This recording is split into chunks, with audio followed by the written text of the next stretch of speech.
మాలో ఎన్ని ఇబ్బందులు ఎన్ని ఇట్లాంటివి వచ్చినా ఎవరన్నా మాట్లాడిన గౌరవ సభ్యులు ఎవరన్నా మాట్లాడిన మేము వీటిని అధిగమించి ప్రజల్లో మన్నన చూరుకొని 15 సంవత్సరాలు ఖచ్చితంగా మా ఎన్డీఏ ప్రభుత్వం ఉంటుంది.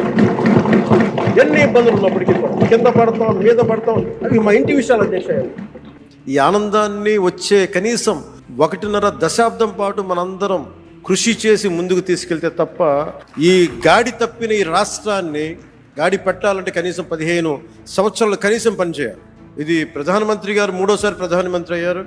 అలాగే ఆయన 3 పర్యాలు నేను ముఖ్యమంత్రిగా చూడాలి నాకు మనస్ఫూర్తిగా నాకు ఆశయం, కోరిక కూడా. ఎందుకంటే ఆయన అనుభవాన్ని మనం ఎక్కడ కూడా అసలు పక్కన పెట్టలేం. సో ఆయన దగ్గర నేను మనస్ఫూర్తిగా ఈరోజు మరోమారు గౌరవ సభ్యులందరి తరఫు నేను ముందు చెప్తున్నాను, ఆయన దగ్గర నుంచి నేర్చుకోవడానికి కానీ ఆయన కింద పని చేయడానికి కానీ నేను అనుక్షణం ఎప్పుడు సంసిద్ధంగా ఉంటానని తెలియజేసుకుంటూ నాకు ఈ అవకాశాన్ని ఇచ్చిన ప్రతి ఒక్కరికి జై ఆంధ్ర, జై భారత్, జై హింద్.